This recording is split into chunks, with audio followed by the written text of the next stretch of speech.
আমরা এমন ভাবে আছি যে আমার জীবনটা আল্লাহর হাতে ছেড়ে দিলাম, আমি জানি না কালকে সকালে কি হবে। আমি এই রাতটা সার্ভাইভ করব কিনা আমরা জানি না। আমরা এই অবস্থায় আছি, আমরা হলের মধ্যেও নিরাপদ না, ক্যাম্পাসের মধ্যেও নিরাপদ না, আর আমরা মেডিকেলও নিরাপদ তো না।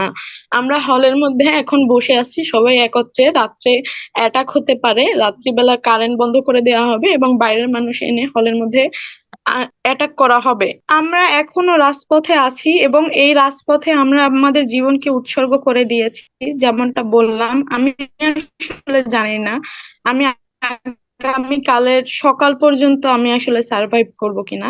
কিন্তু আসলে যেটা হচ্ছে এটা কখনোই মানাই যায় না। মনে হচ্ছে যে দেশটার অবস্থা আফগানিস্তানের থেকেও খারাপ অবস্থা। আজকে আমি যা দেখেছি, মানুষ দলে দলে মানুষ দৌড়চ্ছিল যা বাঁচানোর জন্য। এটা একটা মানে আফগানিস্তানের থেকেও খারাপ অবস্থা এই দেশে। আমরা কোটা সংস্কার চেয়েছি, যৌক্তিক সংস্কার, সেটা নিয়ে তো আলোচনায়ও আসা যেত, ভাবা যেত, তারা কিছুই করলো না। তারা সরাসরি হামলায় গেল, সরাসরি হামলা। আসলে আমি যতটুকু না শারীরিক ভাবে আহত হয়েছি তার চেয়ে বেশি মানসিক ভাবে আহত হয়েছি। আমি আজকে আসলে যা দেখেছি আমি আমার জীবনে দেখিনি। আমি আহত হয়েছি, তারা ইট মেরেছিল, আমার হাঁটুতে ইট মেরেছে। এছাড়া হচ্ছে সাইডে হাতটা আমি নাড়াতে পারতেছি না, এইদিকে হচ্ছে তারা লাঠি দিয়ে মানে আমাকে মেরেছে। আর আহ, আমরা আসলে এতদিন ভাবতাম যে মেয়েদেরকে আসলে মারা হয় না, মারলেও হচ্ছে মেয়েদেরকে একটু কম মারা হয়, কিন্তু ছেলেদেরকে মারা হয়। কিন্তু আজকে আমরা আসলে যেটা দেখেছি, এটা লিটারালি একটা অসভ্যতাম। মেয়েদেরকে ধরে ধরে ধরে এক হাত দিয়ে আরেক সাইডে লাঠি দিয়ে পিটানো হয়েছে, এক মেয়ের চোখ ফাটিয়ে দেওয়া হয়েছে। আমরা হচ্ছে শেষ পর্যন্ত দৌড়ে দৌড়ে গিয়ে ভার্সিটির বাসগুলো ছিল ফুলর রোডে, ওই বাসগুলোর মধ্যে আমরা আশ্রয় নিয়েছিলাম। সেই বাসগুলোর মধ্যে তারা না ঢুকতে না পেরে বাসের বাইরে থেকে জানালা দিয়ে ইট মারতেছিল এবং আমরা কোনো মতে আমাদের মাথাটা লুকিয়ে রাখতেছিলাম। ইটগুলো আমাদের গায়ে এসে পড়তেছিল, আর কাচের ভাঙা কাঁচগুলো জানালার এগুলো এসে আমাদের গায়ে পড়তেছিল। এমন একটা অবস্থা। তারপরে আমরা ঢাকা মেডিকেলে গিয়েছি। ওখানে আমরা ভেবেছি যে হসপিটালে আমরা নিরাপদ, ওখানেও আমরা নিরাপদ ছিলাম না। তাদের তাদের সাঙ্গপাঙ্গরা তারা দল বেঁধে ওখানে গিয়ে ঢাকা মেডিকেলের ইমার্জেন্সির ভিতরেও ঝামেলা করেছে। ঢাকা মেডিকেলের বাইরে তারা দলবদ্ধ ভাবে দাঁড়িয়ে ছিল, অস্ত্র টস্ত্র সহ, লাঠি এগুলো সহ। আমরা এখন আমরা হলের মধ্যেও নিরাপদ না, ক্যাম্পাসের মধ্যেও নিরাপদ না, আর আমরা মেডিকেলেও নিরাপদ তো না। আমরা হলের মধ্যে এখন বসে আছি সবাই একত্রে, রাত্রে অ্যাটাক হতে পারে, রাত্রিবেলা কারেন্ট বন্ধ করে দেওয়া হবে এবং বাইরের মানুষ এনে হলের মধ্যে অ্যাটাক করা হবে। এটা আমরা যতটুকু অনুমান করতে পেরেছি, এই জন্য আমরা হচ্ছে সবাই ওইভাবে বসে আছি। আমরা আমরা এমন ভাবে আছি যে আমার জীবনটা আল্লাহর হাতে ছেড়ে দিলাম, আমি জানি না কালকে সকালে কি হবে। আমি এই রাতটা সার্ভাইভ করব কিনা আমরা জানি না। আমরা এই অবস্থায় আছি এবং এখানে আমাদের উপরে হামলা করার জন্য ক্যাম্পাসের বাইরে থেকে বিভিন্ন আপনার 15-16 বছর বয়সী বা 20 বছর বয়সী এরকমের ছাত্রলীগ করে, বা আমি আসলে জানি না তারা কি করে, কিন্তু তাদেরকে গাড়ি ভরে ভরে ক্যাম্পাসের মধ্যে আনা হয়েছে বহিরাগত, এবং তারাই দেখা যায় যে হামলা করেছে। এবং আমাদের হয়তো আমার ক্যাম্পাসের ছাত্রলীগ ভাই যারা, তারা হয়তো করলেও হয়তো ওইভাবে মেয়েদের উপরে গায়ে হাত তুলতো না। ওরা ছিল বলেই ওরা আজকে মেয়েদের গায়ে হাত তুলছে। ওরা কোনো কিছু পরোয়া করে না এবং আমাদের ক্যাম্পাসের মধ্যে বহিরাগত এসে আমাদের উপরে হামলা করে। আজকে খুবই অসহায় লাগছে যে আমাদের ক্যাম্পাসের স্টুডেন্টরা, ভার্সিটি পড়ো একটা স্টুডেন্ট 16-17 বছর বয়সী একটা পাপী নেতার কাছ থেকে তার জীবনটা বাঁচানোর জন্য দৌড়াদৌড়ি করতেছিল পুরো ক্যাম্পাস জুড়ে, ফুলার রোডে, ভিসি চত্বরে। মেয়েরা ছেলেদের হলে লুকিয়েছিল, এমন অবস্থা হয়েছে। আপনার কাছে আমি দুটা বিষয় জানতে চাই। এক হলো, আপনি বলছেন ওরা এমনটা করেছে, ওরা ইট মেরেছে, ওরা আক্রমণ ওরা বলতে কাদেরকে আপনি বলছেন? এখানে আহ আসলে স্বাভাবিকভাবে যে এই এটা আসলে ছাত্রলীগের পক্ষ থেকেই আসে। আর এছাড়া ক্যাম্পাসের মানুষ ছিল, ক্যাম্পাসের বাইরে থেকেও আনা হয়েছিল ভাড়া করে বহিরাগত ছেলে। হ্যাঁ, আনা হয়েছিল, তার মানে ছাত্রলীগ এনেছে বহিরাগতদেরকে এবং তাদেরকে সাথে নিয়ে আপনাদের উপর আক্রমণ করেছে। আপনি কোন ডিপার্টমেন্টে আছেন? আপনি কি মানে আপনিও কি আমি রোকেয়া হলে? অ্যাকাউন্টিং, হ্যাঁ, না আমি কোন হলে শামসুন আছেন? নাহার। এবং শামসুন নাহার, রোকেয়া হলের অনেকেই দেখলাম যে, তবে আপনি কোন ডিপার্টমেন্টে আছেন বললেন? অ্যাকাউন্টিং এ? অ্যাকাউন্টিং। Accounting department. জি। জি। এখন আপনি বলছেন আজকে রাতেও হামলা হতে পারে, এই খবরটা আপনি কিভাবে পেলেন, এবং এটার আসলে বাস্তবতা কতটুকু? এই মুহূর্তে কি আপনি ওই ওই শঙ্কায় আপনারা রয়েছেন যে হামলা হতে পারে রাতেও? হুম।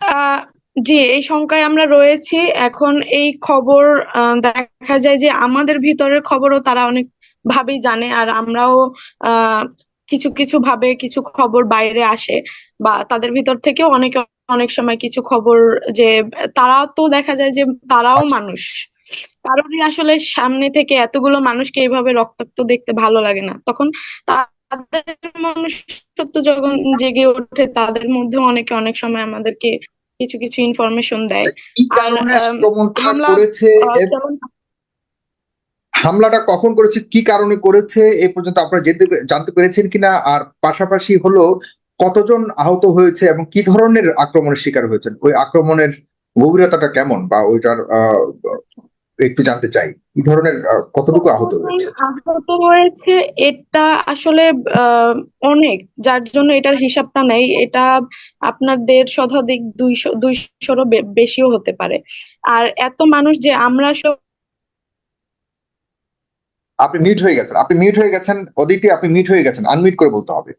জি। প্রিয় দর্শক, অনুষ্ঠানটিকে শেয়ার করবেন, আমরা লাইভ অনুষ্ঠানটি চাই যেন সবাই দেখুক, এবং স্টেটমেন্টটি খুব গুরুত্বপূর্ণ স্টেটমেন্ট দিচ্ছেন অদিতি। জি বলুন অদিতি, প্লিজ। আমার কথা কি এর আগে হ্যাঁ, শুনেছি শুনতে শুনেছি শুনেছি, এক লাইন মিস হয়েছে। জি, আপনি বলুন। হ্যাঁ হ্যাঁ, সব শোনা গেছে, বলুন আপনি। হুম। ছিল? অনেকেই আহত হয়েছে, ছেলে এবং মেয়ে। আর আসলে হামলা করার কারণটা আহ আবার মিউট হয়ে গেছেন, আবার মিউট হয়ে, আপনার হয়তো কোনো একটা ফোন আসছে বারবার। হ্যাঁ, বলুন। হামলা করার কারণটা আমার হয়তো, আমি জানি না, আমার বাইরে কিছু হয়েছে, হামলা হচ্ছে, জানি না। সবাই আমাকে বারবার ফোন দিচ্ছে। এখন ওনাদের হয়তো আমাকে দরকার, ফোন দিচ্ছে বারবার, খুঁজতেছে। আমি হ্যাঁ হ্যাঁ, দ্রুত বলুন। শেষ করে যাব। হামলা হুম। করার কারণটা ওনারা বারবার বলছে আমরা রাজাকার, এবং এটা একটা কারণ। আর একটা কারণ যে আপনারা দেখেছেন, আমরা কোটা আন্দোলন নিয়ে এতদিন রাস্তায় ছিলাম শিক্ষার্থীরা। স্বাভাবিকভাবে যখনই কেউ কোনো প্রোটেস্ট করে, তখন হ্যাঁ, আবার মিউট হয়ে গেছে, একটু আনমিউট করে বলুন, কথাটা শেষ করে এরপর আপনি যাবেন, সমস্যা নেই, আপনাকে হয়তো ডাকছে সেখানে। জি। আবার মিউট হয়ে গেছে, আবার মিউট হয়ে গেছেন।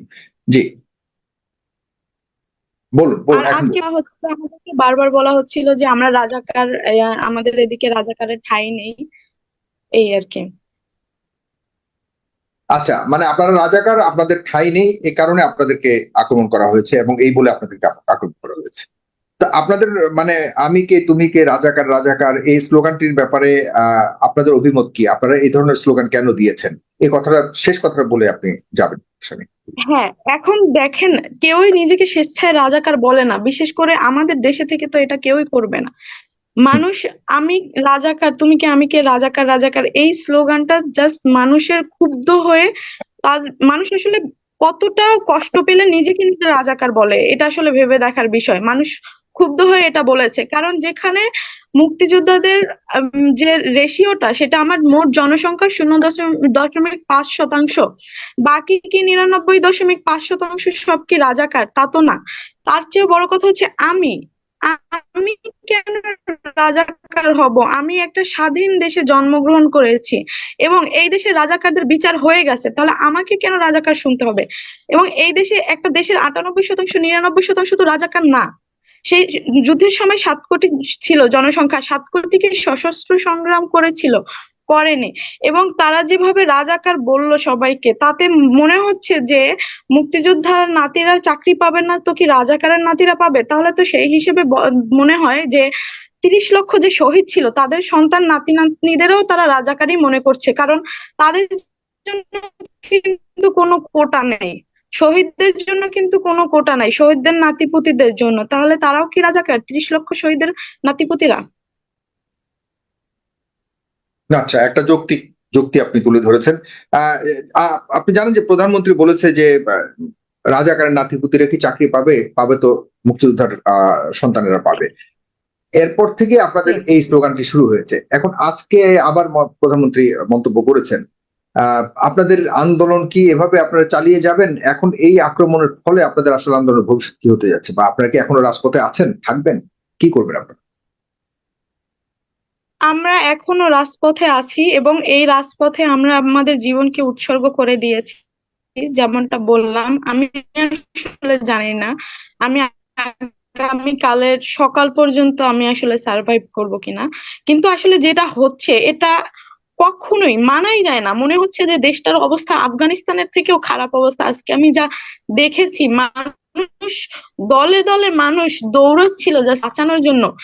এটা একটা মানে আফগানিস্তানের থেকেও খারাপ অবস্থা এই দেশে। আমরা কোটা সংস্কার চেয়েছি, যৌক্তিক সংস্কার, সেটা নিয়ে তো আলোচনায়ও আসা যেত, ভাবা যেত। তারা কিছুই করলো না, তারা সরাসরি হামলায় গেল, সরাসরি হামলা।